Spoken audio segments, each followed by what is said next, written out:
tema hoje é sobre como o Papa ajudou a formar consenso sobre o clima. Para isso, a gente vai conversar com a Giovanna Girardi, ela que é jornalista com foco desde 2002 na cobertura de ciência e meio ambiente. Giovanna, bem-vinda ao ICL. Bom dia para você. Olá, pessoal. Bom dia. Obrigada aí pelo espaço para falar sobre isso. Muito bom. A crise do clima é também uma crise social. Tudo está interligado e há uma relação íntima entre os pobres e a fragilidade do planeta. Essas foram algumas das palavras do Papa Francisco em sua primeira encíclica após assumir o posto. Uma encíclica é uma carta circular do pontífice sobre algum tema da doutrina católica. E a de Francisco, publicada em 2015, foi a primeira mensagem de um Papa a tratar sobre as mudanças climáticas. É disso que a gente vai falar agora com a Giovanna. Qual foi o resultado dessa mensagem? A gente está falando de uma mensagem de 10 anos, né? Acho que você pode contar um pouco dessa história para a gente. Por favor, Giovanna. Bom dia de novo. Bom dia. Exato.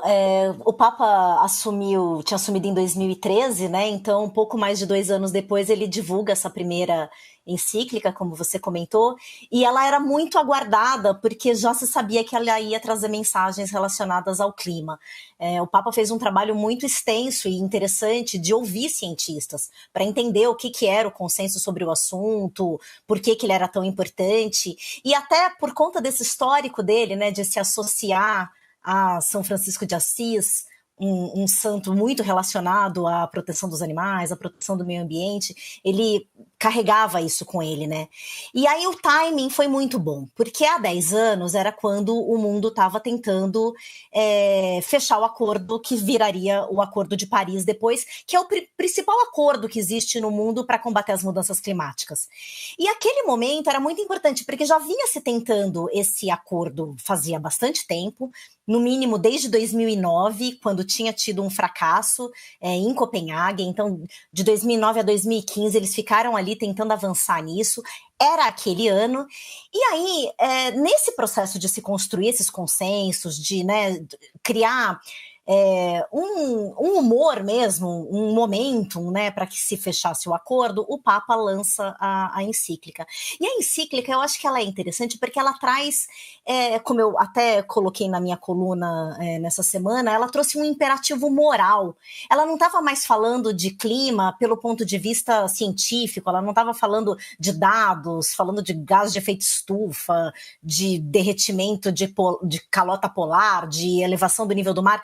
Ela não trazia esses termos, ela trazia um imperativo moral de que a gente precisa cuidar da nossa casa comum e, como você mencionou, de que são os pobres os mais afetados. Então, as duas crises estão interligadas, você não tem como combater a pobreza sem combater a mudança do clima. E essa encíclica, ela acabou sendo muito bem recebida, porque ela trouxe essa cutucada, sabe? Olha, a gente não está falando aqui de uma questão meramente econômica, não, a gente está falando de uma questão moral, a gente está falando de uma questão social. Então isso se acredita, dentro desse contexto mais amplo que eu comentei, mas isso se acredita que ajudou ali, foi a colherzinha, o temperinho que ajudou a trazer esse consenso e que acabou se fechando o Acordo de Paris em 2015. E alguns anos depois, que é a Laudato Si, né, exatamente essa daí é a Laudate Deum, que é uma encíclica que eles publicaram, que ele publicou, em 2023, agora também um pouco antes de uma conferência do clima, novamente, que foi a conferência do clima de Dubai, e aí a gente já percebe que o Papa tá num tom assim, pô, gente, até agora vocês não fizeram nada, né? O mundo continua não combatendo os combustíveis fósseis, a gente continua aumentando a temperatura do planeta, e de 2015 para cá, para então, né, 2023, os eventos extremos pioraram muito, né? 2023 bateu o recorde de temperatura e a gente teve 2024 batendo o recorde de temperatura de novo, e dessa vez já superando 1,5 graus de aquecimento, que é o marco, que era justamente o que o Acordo de Paris se propunha a tentar conter, né? O acordo fala, vamos nos esforçar para manter o aquecimento a no máximo 1,5 graus na comparação com o período pré-industrial. E o ano passado a gente já bateu esse 1,5. Não quer dizer que a gente vai ficar para sempre nisso, mas já assusta. E o Papa estava fazendo esse alerta. E aí até a gente fez uma entrevista hoje também lá na Pública. A gente tem também um podcast, um momentinho merchan rapidinho aqui. A gente tem um podcast chamado Bom Dia Fim do Mundo. E hoje a gente entrevista a Ana Toni, que é a diretora executiva da COP30, né, que vai ser realizada aqui no Brasil no fim do ano. E ela fala de como o Papa realmente ajudou a criar esse consenso nesse contexto e como isso faz falta, pode fazer falta agora. Como seria importante se esse novo líder, né, que for escolhido no conclave, continuasse essa mensagem do Papa, porque isso mobiliza as pessoas comuns, né? Isso mobiliza todo mundo que já está sentindo na pele que a mudança climática está acontecendo, mas entender na boca de um religioso o que isso significa e por que é tão importante combater. Então, foi isso que eu tentei mostrar na coluna, e a gente debate um pouco isso, então, no Bom Dia Fim do Mundo. Convido aqui os ouvintes do ICL a ouvirem a gente também. Importantíssimo, Giovana. O Chico Pinheiro colocava aqui que a gente teve essa conversa com o Jamil Chad ontem aqui no N1, no qual, de fato, a gente discutia as implicações geopolíticas, né, do conclave e dessa liderança dos católicos frente a múltiplos temas, mas principalmente considerando questões relacionadas, por exemplo, ao meio ambiente, que é o que você traz. Então, para além de tudo, né, o Chico estava colocando aqui de uma forma muito adequada, como não é só uma questão religiosa, como o conclave e o próximo Papa trazem uma dimensão de múltiplas questões de suma importância para a forma como o planeta funciona hoje em dia e principalmente para essa questão climática, para a qual a gente já não tem muito mais tempo, né, Giovana? Ao que tudo indica, você colocou aí de 1,5 graus, Chico. Isso é uma coisa que é importante. Uhum. Tanto o Papa pode contribuir para um avanço, né, dessa consciência global. Agora, você imagina se for um Papa a lá Donald Trump. A lá Jair Bolsonaro. Vamos botar garimpo, gado, vamos ferrar tudo. Quer dizer, pode ser um cara assim. É para isso, isso que está em jogo, que as pessoas às vezes não entendem. Exato. Pode ser que um Papa não faça avançar tanto, mas pode ser um retrocesso horroroso para a humanidade, né, Giovana? Obrigado. Exato. Você tem razão, Chico. E assim, a gente já vê, por exemplo, que existe uma certa divisão na interpretação, por exemplo, da leitura bíblica, né?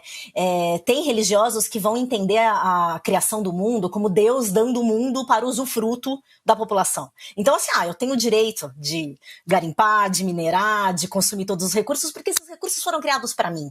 E o Papa Francisco trazia uma visão completamente diferente disso. Não, Deus, assim, aí, claro, falando da interpretação religiosa aqui, né? Deus nos deu a terra mas nós temos que cuidar dessa terra. Ela é um bem compartilhado por nós com todos os outros seres vivos. Então a gente tem um dever moral de cuidar disso aqui. Não é pra gente ir pro nosso usufruto até esgotar.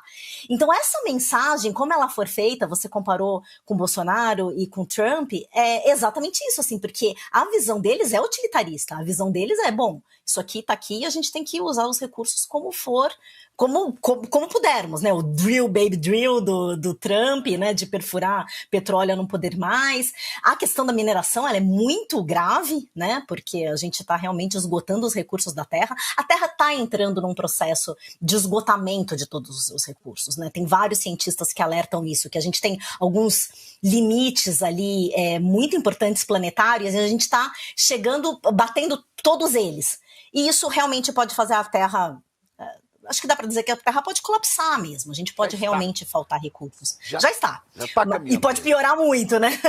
Então, é isso, assim, claro, é uma voz de um religioso, não é que ela vai mudar. Tudo bem, a gente está falando do principal líder religioso do catolicismo. Não é que, se ele mandar todo mundo combater as mudanças climáticas, as pessoas vão combater, não é assim, a gente sabe. Mas também quando vem essa validação de, você pode sim usufruir dos recursos, é mais confortável, né? As pessoas preferem ouvir esse tipo de mensagem.